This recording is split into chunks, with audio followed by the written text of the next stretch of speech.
everybody. It's a lovely day in the neighborhood. It's freezing cold again. We just turned on the heat What's on that? here. I see On me.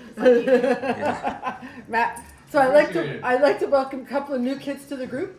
It's Matt or Matthew. Matt is fine. It's Matthew, Matt, and Pratik. These are new kids, newly licensed. Sorry, can you repeat again? Sorry. Matt or Matthew And Pratik. and Pratik. Yes. Pratik. Very original. Yes. Beautiful. So welcome. This is our mini meet. So I try to do a little teachable once a week when I'm here. And I'm here, and thank you. Glad to be back. I hope everybody had a good Easter. You're celebrating Easter. Morning. And there's Mr. Bruno. So Mr. Bruno, a couple of new kids down right beside you, Matt and Pratik. Bruno.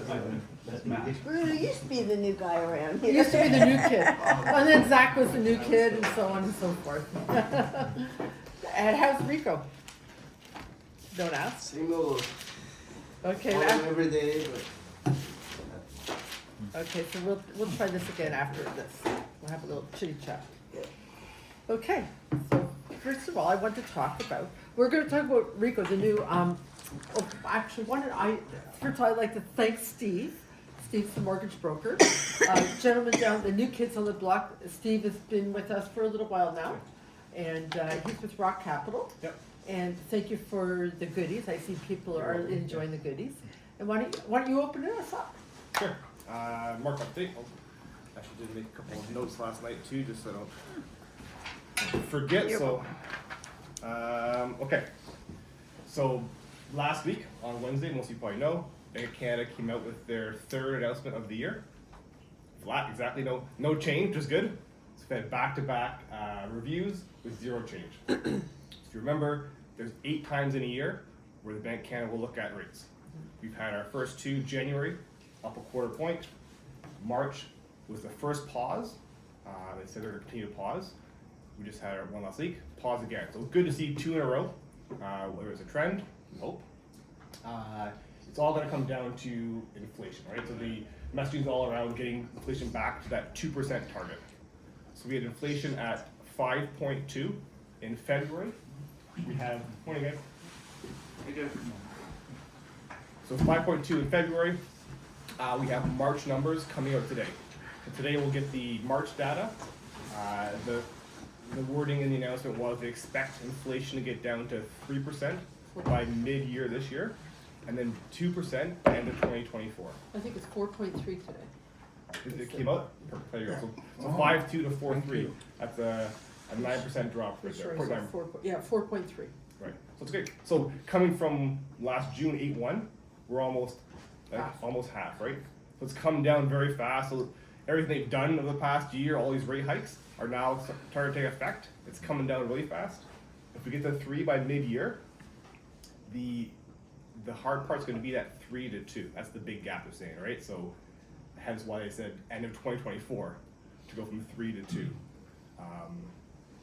There was some tough language, tough messaging in that announcement. So they continue to say they'll do what they need to do. They're not taking hikes off the table to get the 2%. So that's kind of part of it, I think, is a bit of psychological. So we actually had a call this past week after the announcement with the prior governor of Bank of Canada, Steve Maggiacomo, and he was being interviewed, and they asked him, his thoughts on everything. And he was saying sometimes if you want to raise a quarter point but you don't want to raise it, you actually just give tough language instead. So tough language is kind of making everybody still, it's not over yet. Make sure you're not spending, make sure you're kind of keeping things tight. So that's kind of part of the messaging is we want to get 2%, willing to do it, but again, a lot of it's just tough messaging. See what happens and go from there. So again, so Tiff Macklin, Bank of Canada governor, when he asked if there'd be rate cuts in the near future, his quote was, doesn't look like the most likely scenario for us. So again, he's not saying there's cuts coming. So he's going to have status quo for a bit. That's kind of the announcement on the Bank of Canada. How does that affect rates? So Bank of Canada has the overnight lending rate at 4.5%. The prime rate is 6.7. So that affects our variable rates. So we all know variable is a variance to prime. So variable rates right now in the market are minus 0.2 to minus 0.8 on the conventional side. High ratio or insured mortgages can get up to minus 1.1. So if you're at 6.7, you're looking at 6.5, low sixes, even to the high fives. Now, the fixed rates, where we've seen a big drop in the past month. So fixed rates, we're always starting with the 5. Now we're starting with 4s, which is a good thing to get below that 5 mark. So let me back for a minute. So the fixed rates, there's kind of 3 kinds of rates. I mentioned a minute ago, high ratio. So there's high ratio or insured, same thing. That means when somebody doesn't put down 20%, they need to get their mortgage insured through one of the 3 insurers. Good morning. So CMHC, Station, Genworth, they'll be the insurers. And they'll have to insure that mortgage less than 20%. To be insurable, the purchase has to be under $1 million. The amortization can't be more than 25 years. Has to be a primary residence, so it can't be a rental. So these are some of the qualifications to be insured. So that's the first one, insured, high ratio, same thing. Then there is insurable. So the banks don't do this, but the monolines, the credit unions, they'll have insurable rates. That's when the client is putting down more than 20%, so they're not paying for the insurance on the mortgage, but the home itself is insurable, meaning it's below $1 million. The amortization is 20 years or less. It's a primary residence, not rental. So that means the lender has the option to buy the insurance if they want to. So it makes it a little less risky for them. Hence, they give better rates. So there's insurable rates. They've come down quite a bit. So I was looking last night. There's one just came out at a 4.49 on the 5-year, which is crazy. That's pretty. That's the lowest out there by far. Most insurables are in kind of the high 4s.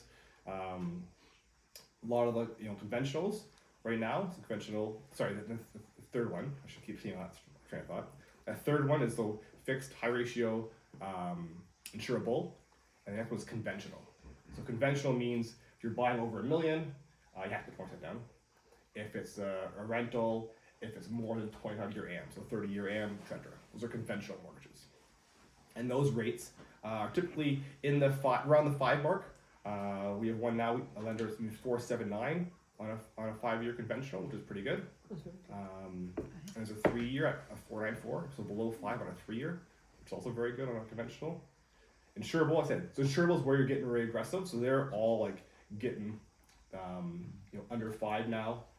They're all under $1 million. Just under $1 million, yeah. That's the problem, right? Yeah. For So- Toronto. For Right. Toronto, For the right? rest of Exactly. Canada, it's not so bad. Yeah, It's exactly. not in a big Yeah. city, right? Yeah. I agree. So I don't do a lot of insurable. I do most are conventional, but it's there if it's as an option.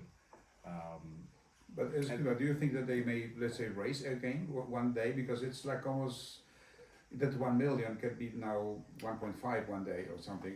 Who make that decision? Like a Bank of Canada or Right. or- Yeah. I believe, hopefully they should. There's a lot of talk about that because these are old numbers, right? It's outdated, Yeah. and there's not much more below $1 million, right? Yeah. You can get a condo, Yeah. condo apartment, Yeah, we hope there's some changes coming. not a condo penthouse. Downtown. Not a downtown condo penthouse. So that's kind of the rate piece. So the fixed, so as you can see, there was mentioned the numbers there. So the fixed rates are a lot lower right now than variable. Where usually it's the opposite. Yeah. Usually variable is a lot lower than fixed because you're pricing in risk. So the variable rate could fluctuate, so you take on a little more risk, so you gotta get a bit of a discount.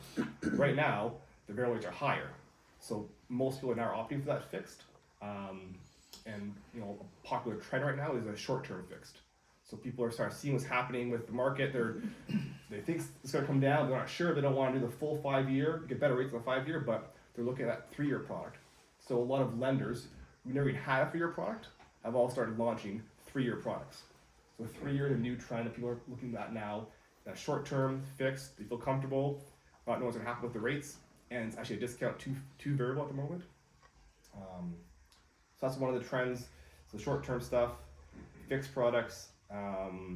porting and second mortgages as well. So people who have great rates already with their current mortgage, if it's set up properly, you should be able to port it. A lot of people are porting and adding. So you can do a Blend. blend, yeah. So blend and extend, or some lenders do a port and increase. Certain lenders have to treat them all differently. You keep your same current product, you just add on. Or the other thing is doing second mortgages. So same idea, they want to keep your first mortgage.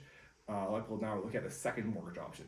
You pay higher rates, but when you look at the two, you're keeping this great low rate now, then you pay a higher rate in the new money, you average it out, and it's worth doing kind of a second, right? So that's another trend out there right now.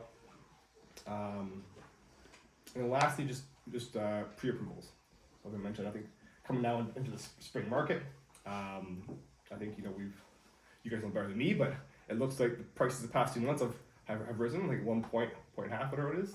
And then inventory is super tight. So I'm assuming we're going back into some of the old, multiple offers, some of that old world. We are there. Oh, we We were are there. there. Yeah. So there's no supply. Right. So Yeah. supply is a big issue. So my side, I just recommend getting people pre-approved early. And not each pre-approval is treated equal.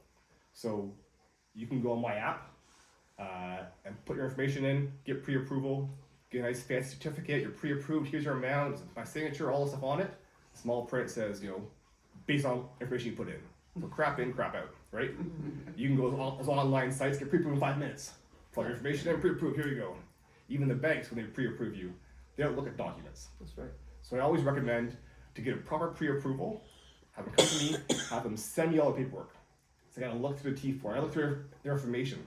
If you're less than 2 years, you can't use bonuses, you can't use this. So there's a lot to look to, little nuances that people don't think about. Oh, I co-signed for my sister 10 years ago. Okay, all that information, that all that debt is now on your balance sheet, right? So there's all these little things that if you go in there, I make 100 grand, I do this and this, put it in, pre-proof for this. Once the paperwork, what's validated, it doesn't matter what you make, it's what is, convertible income to that lender. Each lender looks at the income differently. So I suggest have them come to me, give me all the paperwork, we look through it, we troubleshoot early, we find the right number, and then go comfortably shopping. So you don't waste your time running around with somebody and the number Right. is not real. Yeah. And And the- remember, and the credit with credit scores and- cards. yeah. So if they have X number of credit cards, remember it's your limit on those credit cards is all your debt. Mhm. Yep. So if you're starting with people. So it's a good suggestion. Let's say someone, okay, I would like to buy a house. Do you have a, let's say, mortgage broker? Do you have oh yes, I'm pre-approved or something. So do you suggest that we can ask more? Yes, like can you send, because some people may think that I'm just checking this guy, yes, or because the important is that we are not wasting our time, and so then. Is it a good suggestion that we simply ask for the written pre-approval or something, or A certificate. and of how to occupancy. make it nice that Yeah, it's a good question. So the piece of paper, again, it's only as good as what paper is written on. well, we can ask So- when it was pre-approved, for instance. Yeah, Two but years so ago. you could do, you can go on my app today, make your own pre-approval, and just it'll email it right to you, print it off, it looks great, but it's based on what you put in. So I'd recommend connecting with the broker. If they say, I have a mortgage broker, say, oh great, can you connect me so I can, and then, I'm big on confidentiality. I'll never release any information of a client to a realtor if they call me, but if you have the client introducing you and saying, on an email, say, so-and-so, I give them all my information and just kind of get that Relationship. yeah, and then talk to the broker, and that way the broker can give you information and say, yeah, we should be good to go to 1.5 million. But if we need to stretch it, we can probably get exceptions. We could probably push them to 1.6, or have those, because there's always here's the box we're allowed to play in, and then outside that there's lots of exceptions. So here's where you're pre-approved for this. If you need to go higher, we need to get exceptions. We need to ask, and it's not guaranteed, but a lot of times these things are doable. So I'd really talk to the broker, and that way you get the facts, the meat and potatoes of the pre-approval. So the idea is that, he really you need to send your clients to talk to a mortgage broker. Of course, no, As we always opposed to try to the do whole it. certificate stuff is not worth the papers. But a lot of, some of them, oh, I have my bank, I'm always dealing with, let's say, Nova Scotia or Scotia Bank or whatever. There's a lot of people like this. Who, Yeah. Don't worry, I'm prepared. I worry. My job, But your job is to But worry. then you try to, you don't want to argue. It's like, Right. what are you talking about? I better check again, But a good question, ask questions. We should ask questions. Well, you want to flip it that it's a benefit to them. You don't want to waste their time Yeah. showing them properties that don't meet their needs. So you flip it. It's not about you.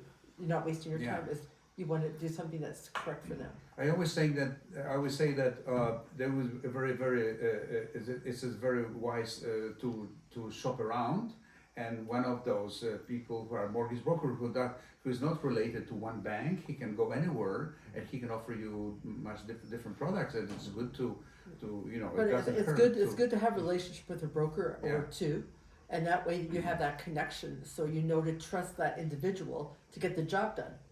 Yeah. Properly, because it's no good when you get close to closing and the financial institution finds something in the woodwork, which has happened to me, and the broker didn't do their job properly, Yeah.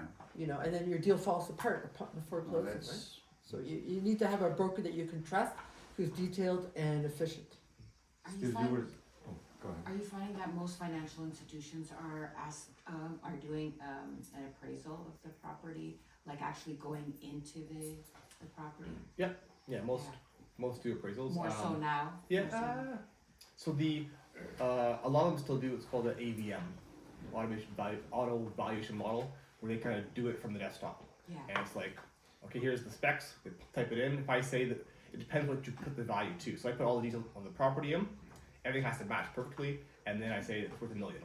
If their computer matches up and say, yeah, we agree it's worth at least $1 million, again, not all lenders do this, but some lenders do this AVM model. Some lenders appraisal every time, no matter what, but most of them ask for appraisal. Either appraisal, or if they haven't hit the AVM, they'll need an appraisal. so I know they do the appraisal, but are you noticing that most of them are going inside the property now? As opposed to a Oh, drive-by. the appraiser, yeah, I see what you mean, yeah. Yeah, I don't really know, to be honest, yeah. okay. Yeah, it's a good question. I know during COVID, it was all, they'd ask the clients to take pictures. So it'd be a list of, can you go take a picture of your panel? Take a picture of every room in the house, take a picture, and they upload all these pictures to a portal. Appraiser would look through it, appraiser would do a drive-by, so they'd physically walk outside the property, wouldn't go in. That's more of a COVID protocol. I don't know if that's now become more of a norm, or if they're actually going into houses now. It's a good question, I'm not sure. Yeah, I think that's a question for the listing side, right?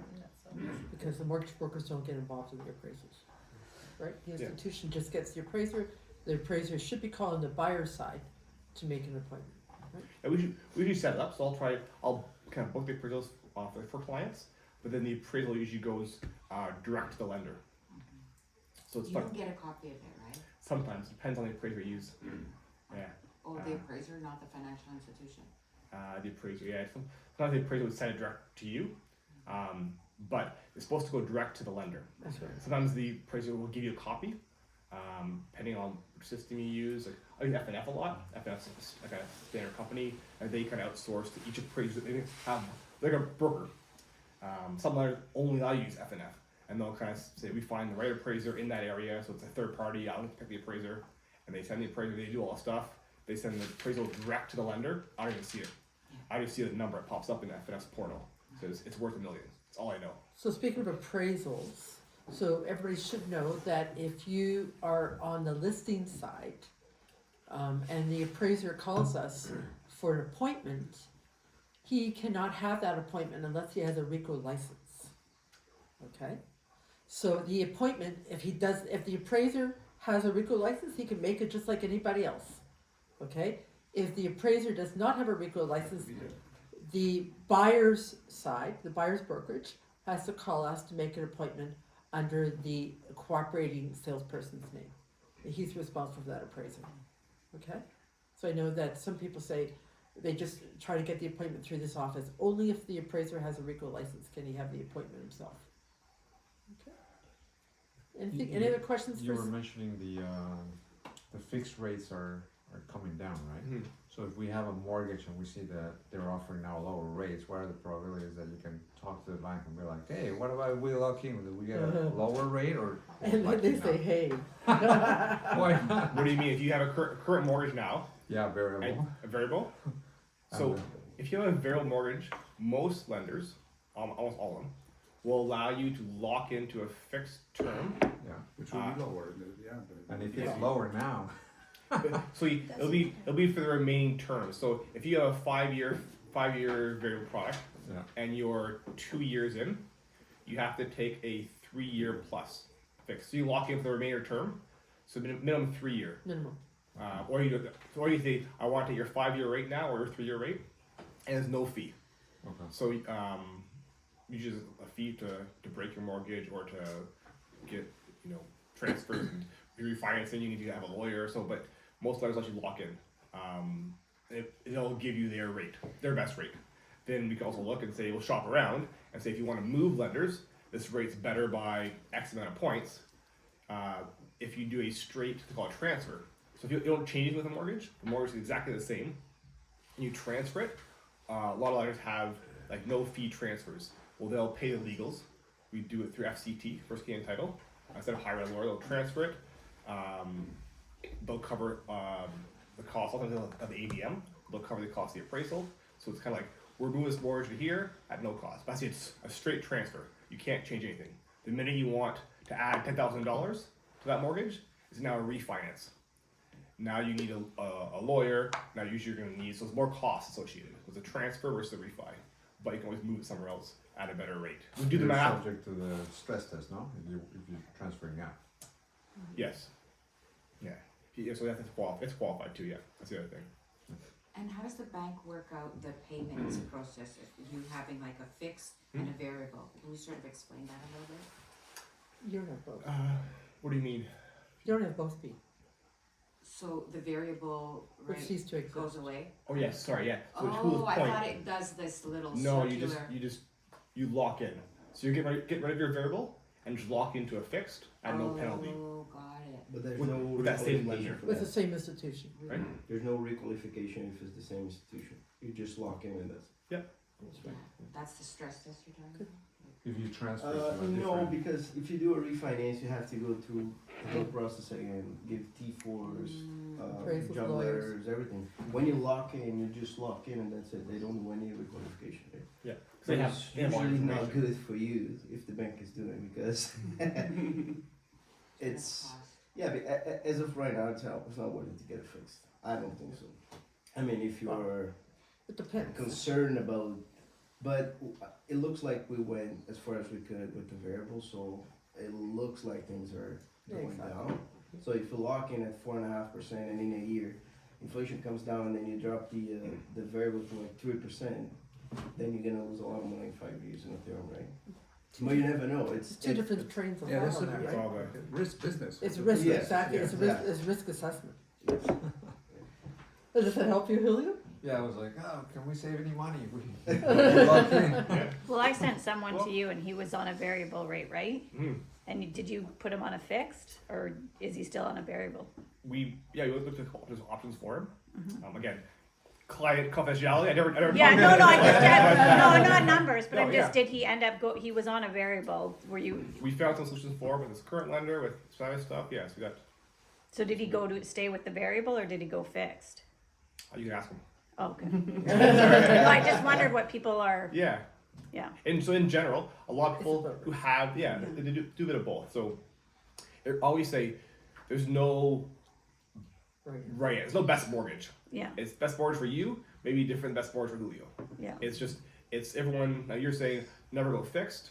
But No, not it's- never. Like or- if it drops or- to or 2%, say- I'll go fix it. Or you're saying now. So for you, like the variable side, everyone, you have to be comfortable at night, right? Yeah. Like some people are anxious and they have a variable mortgage, if they can't sleep at night. If you're up at night thinking about your Exactly. mortgage, it's Yeah. not a good thing. Yeah. And if they want that security, say, I'm gonna lock in for 2 years, 3, whatever it is, I have peace of mind, I can sleep. Like the extra half point here, point there, it really is a right mortgage for each person. It's cash flow pieces, they know that the payments don't change, and there's everyone's different. Everyone has their own. That's right. Me personally, I'm a variable. I've always been a variable guy. I don't mind riding the roller coaster. I have a fixed payment variable, so my payment doesn't change. I know that the blend of interest and principal will change as the Bank of Canada changes their rates. That's my personal mortgage, but again, everyone's different. Yeah. Do you have cases now that some people, let's say, buy a house and they are short with money and they take vendor take back VTB, and usually that goes to the second mortgage or something. Do you have those cases now? Is it? I haven't done any myself personally, but yeah, I'm sure they're out there now. There's a lot of different financing ways to the extra little bit. So people are short. Even last year, the appraisal coming in light. People were doing seconds and better take back and different kind of things. Yeah, I'm sure it's out there. Some power of sales, I see too. Yeah. Some power of sales. Somebody called me the other day for a power. We're doing a power in commercial, and they needed a lawyer for that. So. Can you sort of explain a little bit the vendor take-back mortgage, how it works? Like if we have a buyer that comes and says, can we do a vendor take-back, what does that mean? I can't explain very well, to be honest. I've never done one. Okay. I don't know a lot about it, to be honest with you. Yeah. Let me help Yeah. you. So, so obviously the buyer's short money, okay, and sometimes to make a deal, the seller will say, look, if you want, I can help you, I will take back some money. So basically he takes second place in the realm of mortgages, the vendor, at a higher rate, obviously, because he's taking the greater risk. Oh, So so it'll be it's a a second second, mortgage. it's a It's a second second mortgage. mortgage, Oh, I thought it was Yeah. a mortgage with first. the No, seller. no, The seller. No, The it's, bank has that's to be the- first. You know. the bank, the financial institution comes in first place. Then the seller, so say you're doing a deal for $1 million, the guy's only got 9, he's gonna kick in 100, seller's gonna take back 100. So he would come in second place. Which is always harder for them to get that money back if they defaulted in the mortgage with the Well, so bank. then the seller can put it on power of sale. Can you imagine? Of course, it has to be in contact with the bank. I think the bank's gotta go first. The And bank- then- Yeah. Well, that's why Pay the- first always. Yeah. That's So why it depends everybody on- who's in second and third place gets more rate, a higher rate, Yeah. because you're taking more More risk. risk. Okay. You don't get. But the idea that, yes, obviously the financial institution is first, okay? But I mean, I've done a few power of sales over the years where the person in first has said to the person in second, you wanna take me out, and you do the power, Oh. okay? So basically, the person in second takes out, the first person pays him out, and the second person, so they're more equitable to get their money back. Cause the first person only cares about their money. Yeah, Okay, if I'm in first place, I don't give a squat about you in second and third. right. All I want to do is get my money out. But if I'm in second and somebody else is in first, if Steve's in first and Steve says to me, Carol, buy me out, and then you go ahead and do the power, because I'm more apt to want my money out. Yeah, So and then you'd be in first. and then Like for I'll that be the only larger one. amount, for that Exactly. larger amount. So then I'm going to go after the total amount. The total amount. Okay, but if I'm in first, I only Is care there about my ever amount. a vendor take back for the full amount No. with the seller? Well, I've never seen a vendor take It's back for the full basically a amount. private mortgage. Not Yeah, yeah. okay. What would happen if the buyer defaults in that case? Does seller just keep the house and the money that has been paid so far? Well, nothing's as simple as that. Okay, you got to apply to the courts under a power. You get a writ for a power of sale, and it's possible if you're in second place to me. No, there's just the seller. It's Seller a- gave the full amount. He's doing a Oh, private he could, buyer mortgage. he could shade. potentially get it back, Yeah. but it's not that easy, right? To empower. I've seen like this, back when it was Terry probably too, when I was selling land, that was a case where the whole mortgage was Yeah. from the seller, like vendor take back with the whole thing, but it was before, it was a business, but land, it's not that your house, you live there, no, it's a different. Yeah, it's a whole different game. And you don't see that too much Yeah. today either. No. Sometimes in commercial, the seller will take back a higher VTB in commercial. Anybody else? I know that Steve, so thank you, Steve. Thank you. So I just want to say that, why don't we just go around and say our names, because with the 2 new guys, and Bruno's relatively new, I don't know that everybody knows who Relatively, everybody yeah. is. So, What does it mean relatively?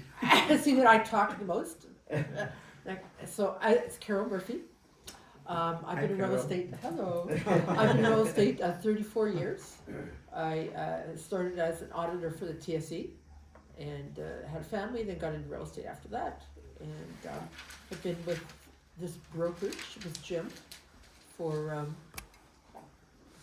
25 years.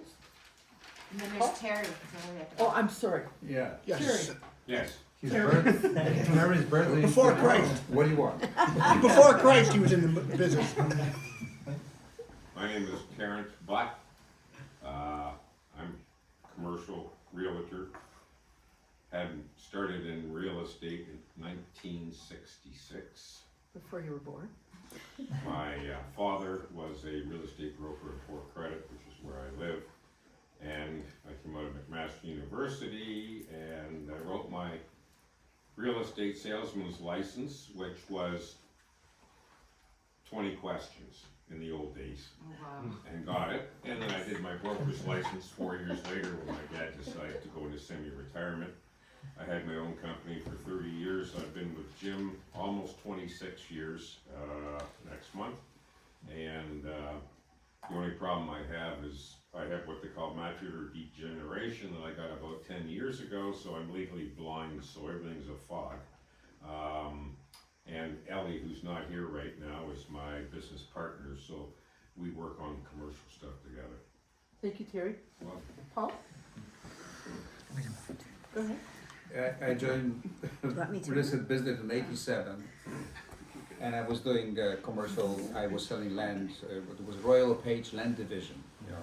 And then things completely, you know, turned, down in 1989, 1990. I think things collapsed. Even this division was dissolved. And I had the option either to go to Royal LePage commercial or just start a new life, you know. So I started new life and eventually end up with the Royal LePage, Coldwell Banker, Sturino, and the 6 Point Plaza. It was a long time. So I'm from 91, 92 in Jim's office doing residential real estate, and then my wife joined me some years later. What did I forgot A few years. Well, my license was done Anna. 2006, but I wasn't active from the beginning. I was just doing little things, helping Paul. We had daughter very active in swimming, competitive swimming, so I was busy with her 9 practices a week. But I started working more active like in 2010, 11, something like this. Yes. So And we are The together. Clem team. Clint.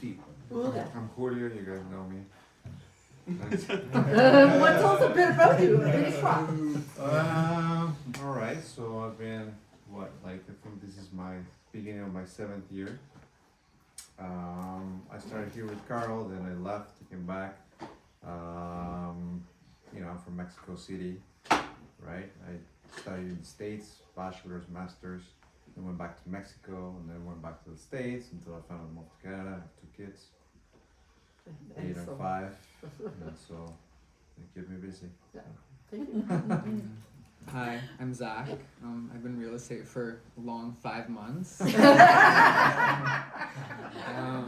graduated from Western last year, anthropology, and I got into real estate. My family, we invest in a lot of real estate, so I thought it would be a good idea to get into the business. Thank you. Nice. Danielle. So I'm Danielle. I am the first person that started right after COVID. I got my license. I could have applied for my license right when the world shut down for COVID. So Carol and I waited 2 months and I got it in May of 2020. And so I've been about 3 years. Thank you. Andrew. I'm Andrew, Virgo, obviously. Been in real estate for a year and a half now.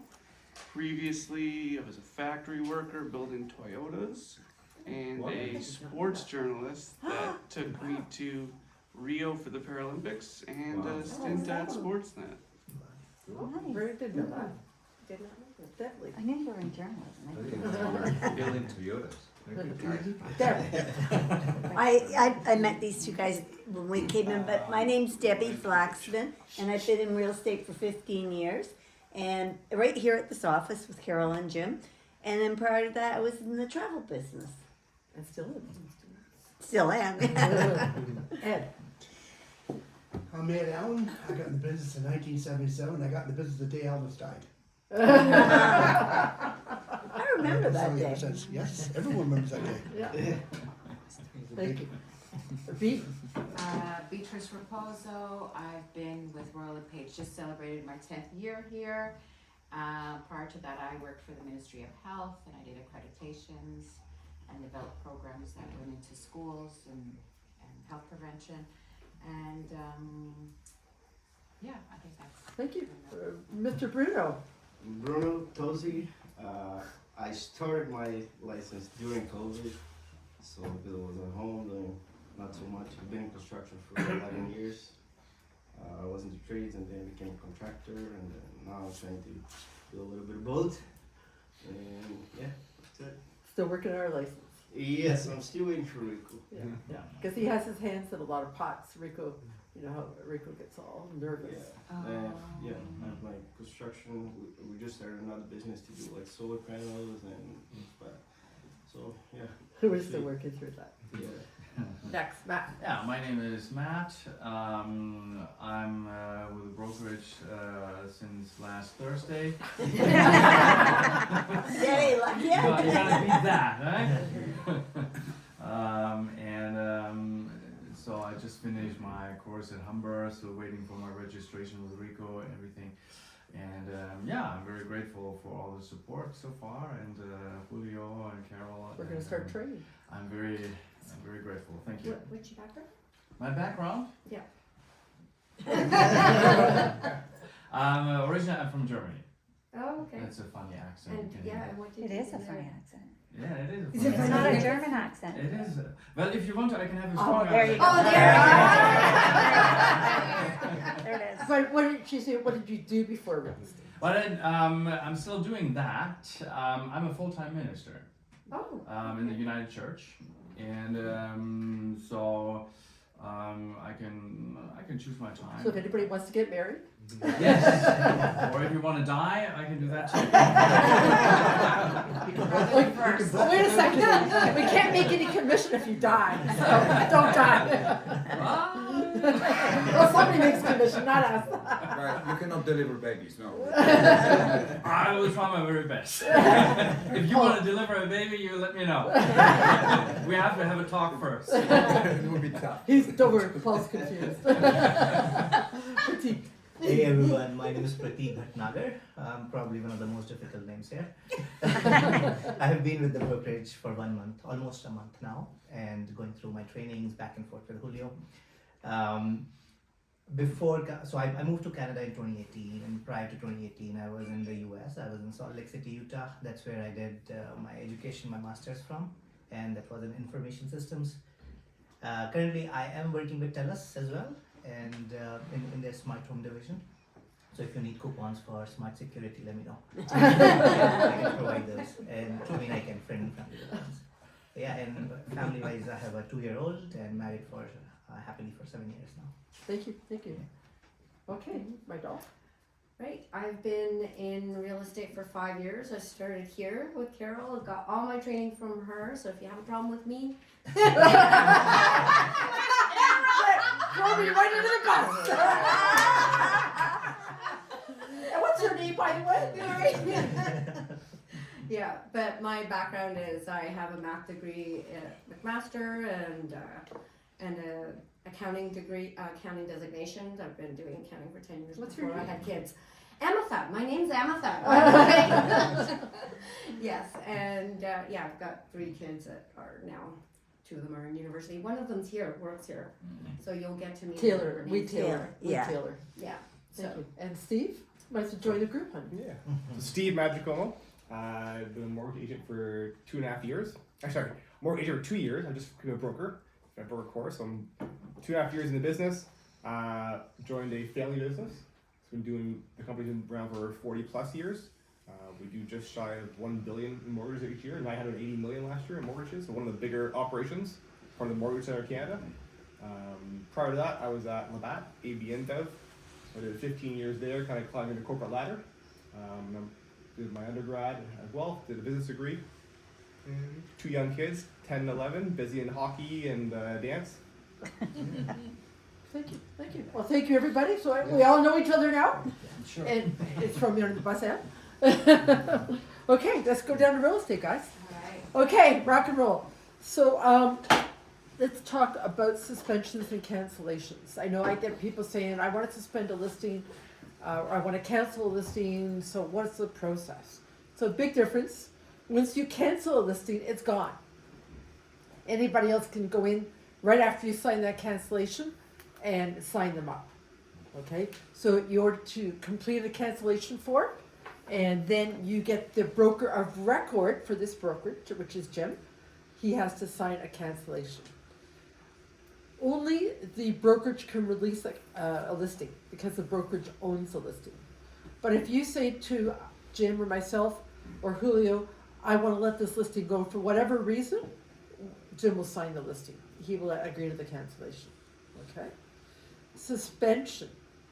A suspension is you still are, the seller is still under contract with this brokerage. No other brokerage can come in and sign them up. Okay? They're under the same obligations of the contract before the suspension. Why would you suspend a listing? For instance, you maybe have a sick child, there may be a death in the family, they may got a leak in the roof and now they have to get their roof done.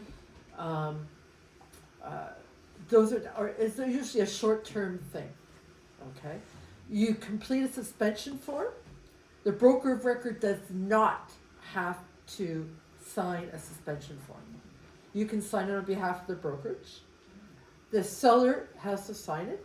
If the seller, for whatever reason, refuses to sign it because they don't like you all of a sudden, and sometimes that happens, you guys have a divorce, and you're not getting along with the seller, the seller says, I'm not signing any bloody papers, then talk to me. As a brokerage, we will suspend the listing. Okay? It's not something we like to do because it's a problem in contract law. But TREP says that all available listings on the real estate board have to be available for showing. So if your seller says, I'm not allowing any showings anymore, I don't like you, get away from me, and they refuse to sign any paperwork, we will suspend it. Okay? What can happen during a suspension? You cannot trade on that listing. So if Julio has a listing that's suspended, and I call Julio from Remax and say, oh, I saw you have a listing suspended, I'd like to give you an offer. I saw it before it was suspended. My guys have thought about it. They can't find anything else. I want to give you an offer. What does Julio have to do? He has to remove the suspension. Okay? If you go ahead and trade while that's suspended, and then Paul is sitting in the bushes saying, oh, I'm waiting for that to come off suspension before I put in an offer, Paul's going to be upset. Yes. Right? So you understand that you cannot trade in a suspension when it's suspended. If somebody contacts you and they want to show it, they want to see it, or they want to put an offer in or anything like that, do an inspection, you have to remove the suspension. What's the process to remove the suspension? Advise the front desk in writing, please remove the suspension. There is no form for removing suspension, believe it or not. And you don't need the seller to sign off on the releasing the suspension? No. And is there, if the listing expires today, let's say, but the suspension was like a month ago, can you do the suspension from a month ago till today? Or does the suspension have to be like a shorter period of time before the expiry date? No? Does that make sense? Okay. Come here again, walk me through it. Walk you through it. Oh. Here, do you want me to try? Yeah, you try. So say she's put the suspension on April 1st, and the cancellation date of the listing Expiry. is April 30th. Expiry. Not cancellation. Expiry is April 30th. Yeah. Can the suspension go till April 30th, or does it have to end Yes, before it the can. expiry? Yes, it can. There is no time amount on suspensions. And what happens if the suspension and the expiry comes and it's still under suspension. Then it ceases to exist. When it expires, it's gone. So again, speaking to that, so if you have a falling out with your seller for whatever reason, or the seller has a falling out with you, like I say, you have a divorce, and you don't want to cancel the listing because you think for whatever reason I'm going to hold them to that contract. That's a personal decision. then you can do a suspension, and just it ties into the contract, so it doesn't allow them, the sellers, to enter into another contract with another brokerage, and that's a business decision on your part. Can I miss one thing? But okay, you do some suspension, but it's, you have a end of suspension too on it? That's what I No, I mean, you may say I'm suspending it for 2 weeks because they're going on vacation. Can you put this on the listing, for instance, that okay, suspension will end? No. It's only written. It's suspended. It's suspended. Yeah. No But discussion. maybe in the brokerage remarks, you can say suspension is up Yeah, until why this wouldn't you day. be able to? Yeah, why Right? wouldn't you? Well, I mean, you could. I've never seen it. You could. But why wouldn't you just remove the suspension? Because I would have he's the- saying- Because let's say someone because comes he's back, like like, he's whatever. saying, Well, I would if have they're them. painting a wall that's been getting a Yeah. lot of flack on it Yeah. because it's like, I don't know. Then there's And no. I mean, Okay. and the I wall mean, would be there's no dry. reason you couldn't. I just never. I haven't seen Yeah, it. yeah, okay, but When it's you sus- can do it, You in can. other words. But when I say a suspended listing, usually they're just suspended, and that's the end of the Yeah, discussion. yeah, yeah. Okay, If so my clients are interested, I would just ask I would just them call. why they're suspended. Yeah, I call the listing agent and see what's going on. Even with terminated listings, I call Yeah, sometimes. I I had a think client that- yesterday that sent me a terminated listing, and they're like, "Why is it terminated?" I don't know. I called the listing agent, find out. Do the suspended ones show up on House Sigma? No, Yes. they do? I don't know about how. Yeah. I think they say suspended too. Oh, yeah, okay. I think so. So what is House Okay. Sigma? House Sigma is a brokerage, and it also has an app, and it shows house valuations. Actually, it's doing a better job than Toronto Real Estate Board these days. Yeah. It is. If things come up on House Sigma, quicker than Toronto Real Estate Board, quicker than Realtor.ca, and we're It's paying all our dues to It's Trev. also saying the estimated value Yeah. of the house. Yeah. And Re- the- and the Realtor.ca does not give any No, of that because information. if you show an estimated value, it's contradictory to what the seller wants. So they're Yeah. doing that. and That's I- but been the- a little off for a while. Pardon me? Yeah, they're a No, little bit it is, yeah, no, I know, At least it's for not houses, perfect, it's being like. but it gives people ideas, But right? Oh, yeah, well, that's what it does. It gives people ideas. Yeah, Wrong idea. yeah, and but you know, as the realtor of that person, you explain that that's actually not correct, this is the. I know, but for the Oh, consumer, yeah. it can be So misleading. consumer Yeah, holds that very Exactly. strong They do in hold it high very regard. strong. yeah. You can also see previous sold transactions, right? So Yeah, you can see previous sold on transactions. that address. So I don't know That's why. very powerful. I don't know. Well, I do know why. It's from the Competition Bureau. That when they took us they took us to the Competition Bureau many years ago. We have to allow all these things to happen. But the idea was that we had our board. We paid our private club, which is TREP, Creatory, our private clubs, and for that we kept all that information to ourselves to keep ourselves indisposable. But we're not that indisposable anymore. But Carol, before you move on, why is it that on House Sigma things are coming up before even on Trev? That's a good question. I would love to hear that from our Coming CEO. before, probably not. Huh? Coming before they list, they're on track. No, they No, they come before Realtor.ca, .ca, not yes. Trev. Realtor.ca. Realtor.ca, they are. It's a national database, Yeah, right? So it and takes it's like- hours. But there's a delay. Yeah, From there's a TREP delay to there. Realtor But to not on Korea, House it's a Sigma. delay. House Sigma picks up right away. As soon as it hits Right. TREP, it's done. Their algorithms are faster. Pardon me? Their algorithms, computer. Their code. The algorithms. algorithms, Yeah. yeah. Do you guys find your clients are on House Sigma a lot? Yes. They Yeah. call- Yes. Anybody that's Sometimes below we have to be below on 50, it. they're We all need on to House have our Sigma. clients are on it, otherwise we won't know what they're checking out. And people, the House Sigma is like a Bible to them. Yeah. It really is. It's It like is. their document. I probably check it 4 times a week. Do you? Every Thursday, what's new in Oakville area, what's coming up, and we're always kind of like, Yeah. me and my wife for years, we were it's a guilty pastime, always kind of seeing what's around, what's Yeah. up, and Yeah. But the other thing is the House Sigma app for the phone is way better than the Trev app, the MLS app. I look on House Sigma. I when do I'm too. looking for I do things. too. Yeah, For my which phone. kills me because It is terrible. All the Trev. time we take in putting in codes and Yeah. passwords and whatever. Everyone Our else- clients, my clients Of all will the tell time. me what that house that Yes. we're on the Yes. street of is for sale before Yeah. I tell them. It's Yeah. embarrassing. It is very very embarrassing. I find that as Right well. to House Sigma. I totally agree. I know, and so you could thank our CEO, who, John D. Michel, who's implemented all this stuff. Where he's more interested in getting all the boards under the TREB umbrella Yeah. than he is in Oh, implementing yeah. the technology to make us. You don't have to Number log one. into Realm that often. No. The Realm app, and through that you can get to GeoWarehouse and stuff as well. So if you want to use Realm, If anybody wants to use Realm. I know. I But we're should. I gonna be, haven't figured so it out. Stratus, anybody who's using, trying and I'm still. anybody who's using Stratus, we're gonna be pushed into Realm. It's not our choice again. And eventually Matrix will go to Realm as well. So again, this is all from the head of TREB, which she So should be normally working. what I do, I smile and I'm like, yeah, I know that. Try not to look. So I just And one last, ridiculous sorry, stuff. one last thing about the apps on our phones. Are we able I had to have my client sign an NOF recently. I was at a wedding, it was a timeline thing. Wait a second, So- I know what an NOF is, but tell everybody else. Oh, a notice of fulfillment on To a release a pro- condition. To release a condition on financing, okay, Thank you. so that came up, there was a timeline, it had to be done during the wedding that I was attending this Saturday, so,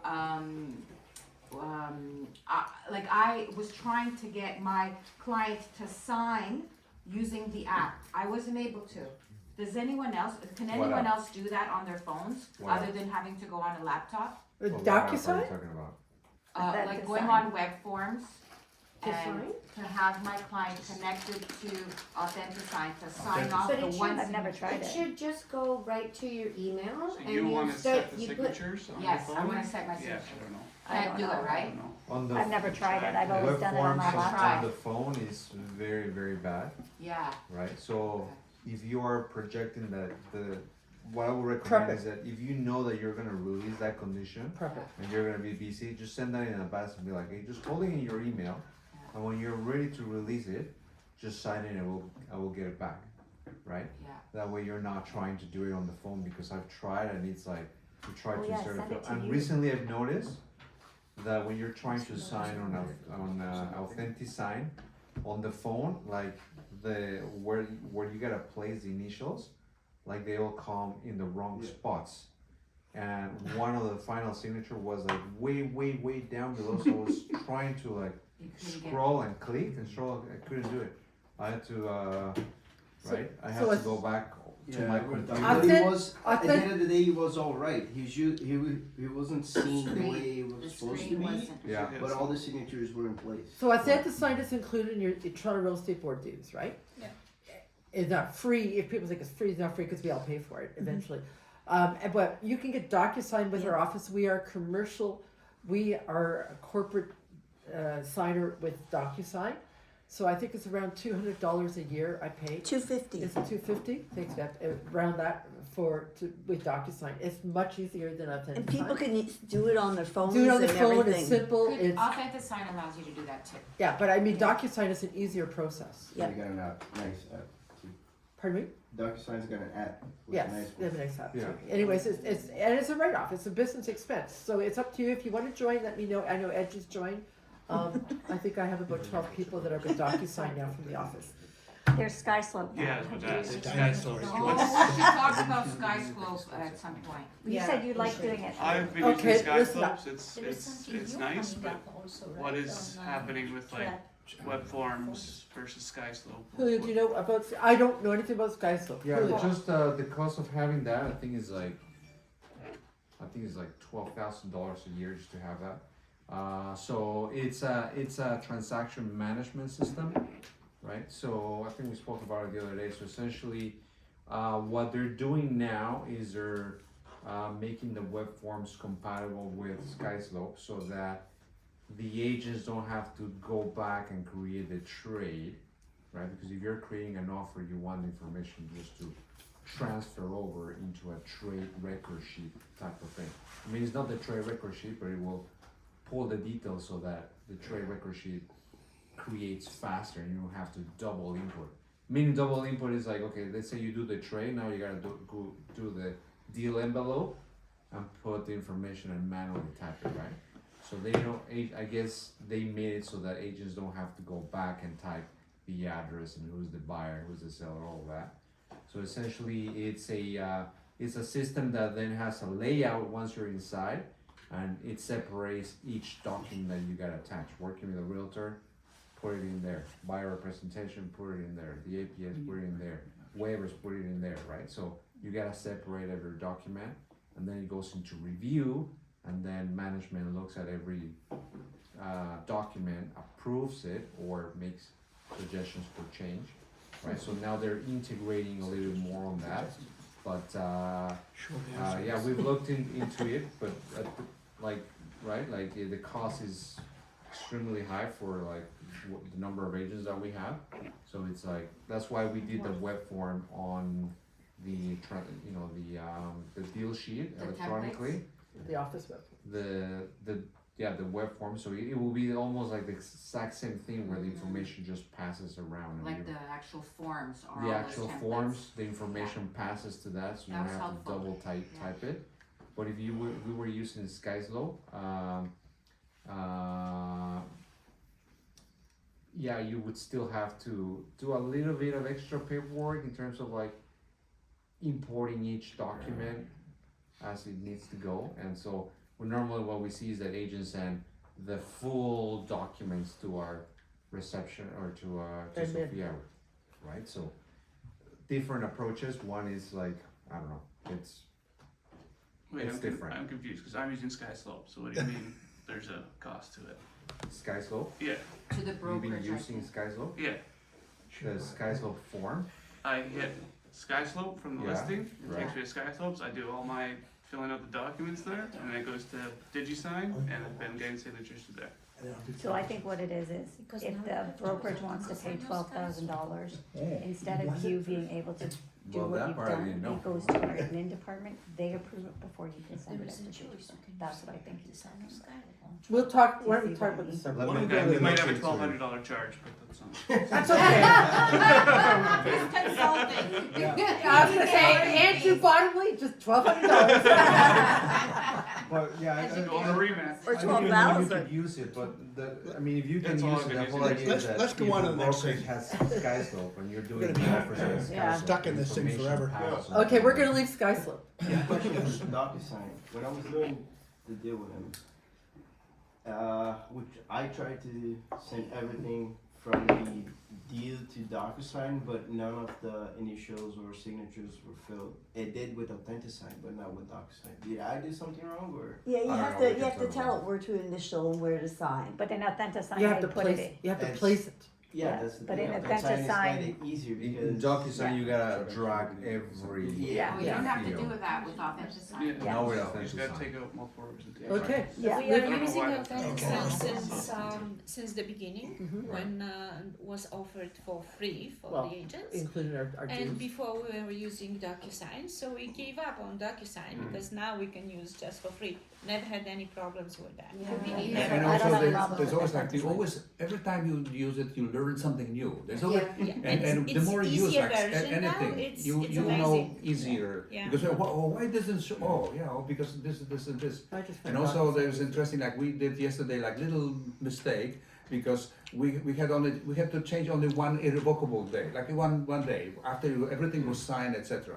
So we had to go back and just only do this one, yes. So we download a signed Yeah. offer, and then we didn't check that because when you are going to signing AuthentiSign, it's already those initials are already done. Yeah. But in our case, we had to remove that, yes, because now they signed Because of twice. Yeah, You know, because so we just go it helps a garbage. lot. It's a very easy system because it helps a lot. You only put initials yourself, which When are you optional. Yeah, Oh, thank you. it's very good system. I went to the notice of fulfillment. So you realize that when you're doing it, releasing a condition, and your buyers have signed off on it, that condition, whatever date you have on that original agreement of purchase and sale and time, has to be met on receipt of the sellers. So if I have a condition that's up today at 6 p.m., the buyers have to release the condition. Either they can do a notice of fulfillment, a waiver, an amendment, however you do it. It's gonna get, and they're gonna sign it, it's gonna get back to my sellers, and they've got to acknowledge it by that time. Are you with me? Yeah. Everybody understands that, right? Well, I'm So- gonna throw a loop on that. So an email sent to them before the 10 a.m. An email.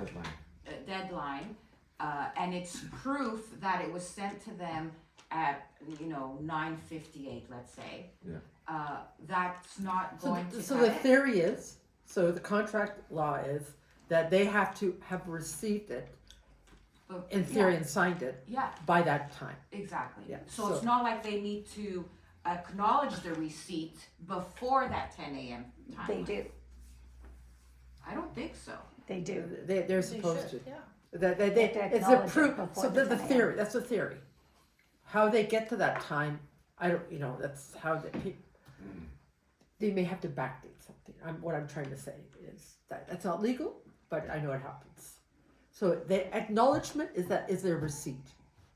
Their acknowledgement is their receipt of that document. Call them And if that you has to send be it. done before Exactly, the. by that by 6 that- p.m. today. Like I said, if I have a condition. Well, I received a confirmation of acceptance on Yeah. on a APS at 9:58 p.m. and our offer to them was 10 p.m. It's a dead deal. You Yeah. don't sign it back to us by 10 p.m. It's a done deal. She sent it by email to me at 10:15 p.m. I already have told my client it's a dead deal. I tried calling her. She's not answering me right now. It's it didn't go through. You could They have didn't walked. accept You it. could walk if you chose. Hold on. Finally, she called me back because she was on the phone when I called her. And she says, "Oh, I just sent it to you." And I said, "But it's 10:15. It's after the fact. It's dead." She goes, "No. On the DocuSign that I sent you, it said 9:58. So that means my clients signed back to you at 9:58. So it's not a dead deal because we signed it. They accepted before the deadline. They accepted it before the deadline. But that's the confirmation of acceptance. That's Yes. different. That's different That's different than a notice of that, fulfillment. that's different than a condition that's being released. Yeah, But what you mentioned is that they ended up back timing it, right? Probably they went. No, they didn't back no, They didn't because back it, time? No, because they it's, didn't back it's, time it. Okay. it was timed on. They Well, you time can sign. write whatever Yeah. you want. No, when you on AuthentiSign, Yeah. I know when I put a date and time on the contract, the moment my client That's signs on it, time it says stamp. the Yeah, if you time. put the auto time. Exactly. Yeah, I yeah, put the yeah. auto time all the Yeah, time, yeah, yeah. especially for things I that don't close. think I have. Because That's a then good you idea. see what time your person signed it. Right. Yeah. Okay.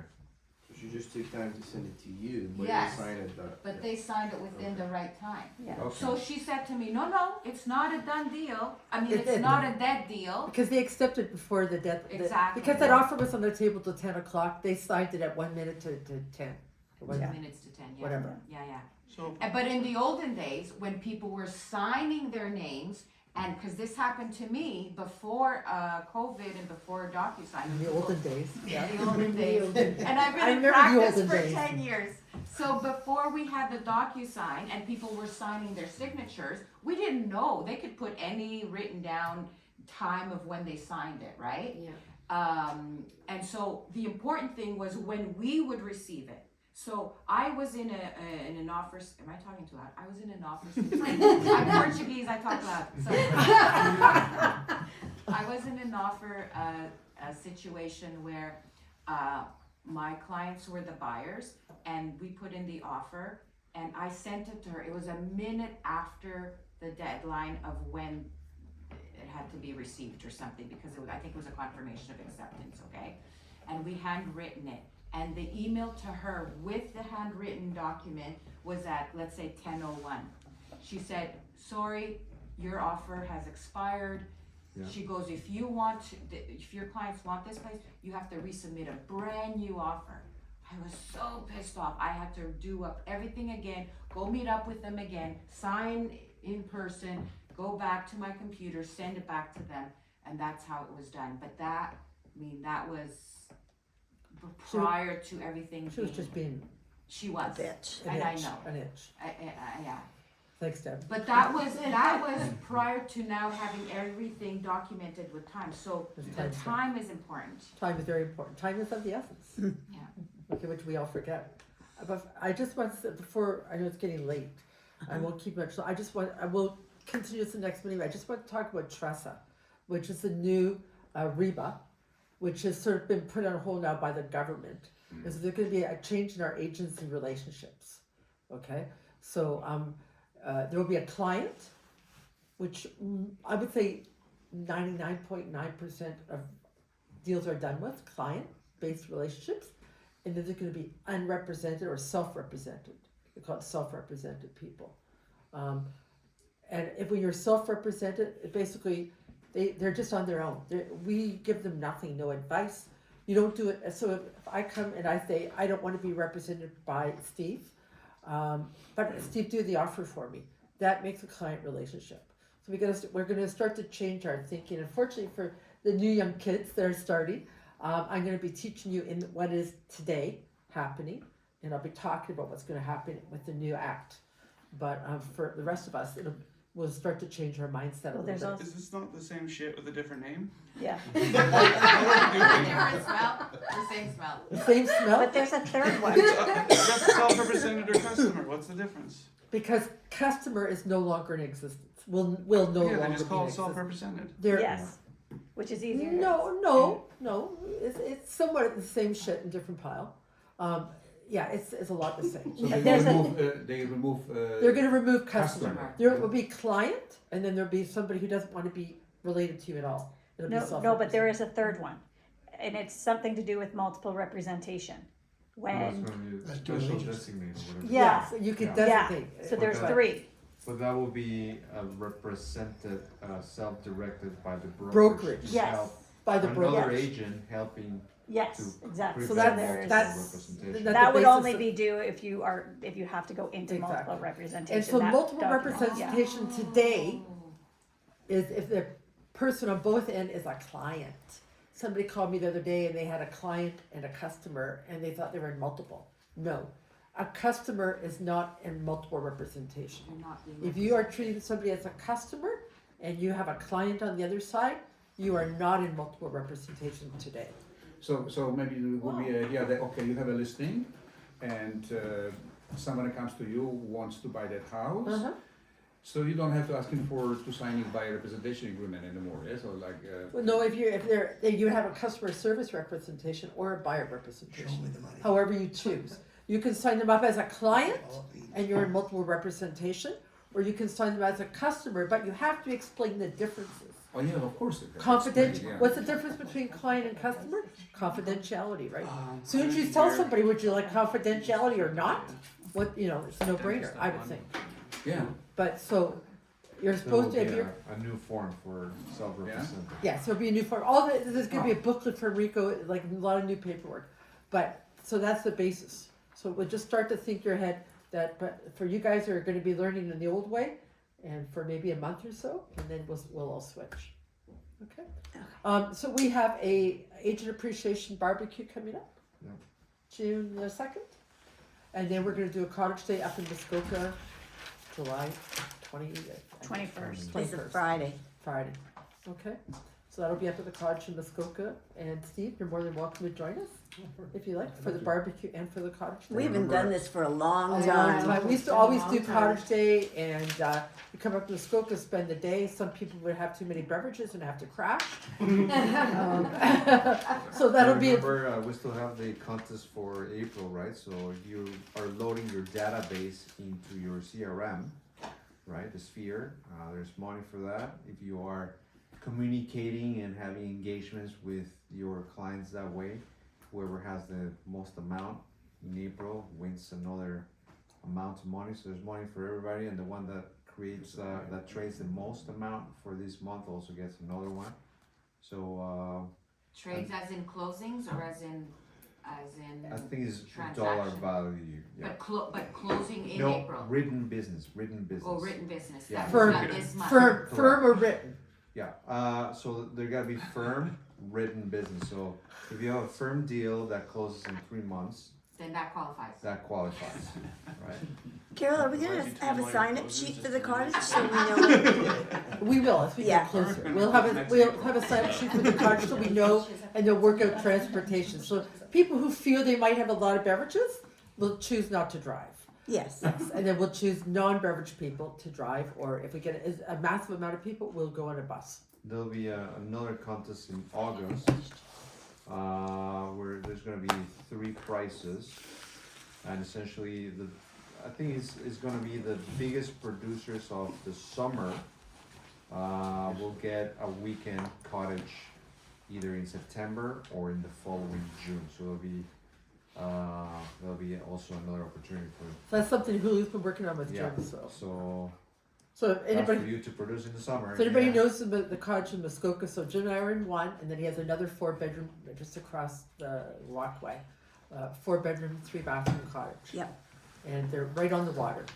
So if anybody likes cottaging, which I don't, Right on the beach. I hate that. that'll be the contest. And you had Yes, a I have a question. question, and maybe you will be interested to do the rest of us. That's like that is yours. I Children. have the offer. Excuse me. We put the Children. offer yesterday on the house in the cottage country. It's a 4-season house. Uh-huh. It's with the septic, well, and all condition on due diligence, house inspection, etc., etc. So with this we are fine. But my question is, the house used to be, the part of the house, basement, used to be as R&B. Airbnb. And should I do something about it? Should I check? Should I investigate? Because So no what one you're is, saying, no the one is part of the renting. house used to be an Airbnb. Used to be. So that a rental, So it was a doesn't rental. matter, but it used to be. No one No. is renting at the moment. No.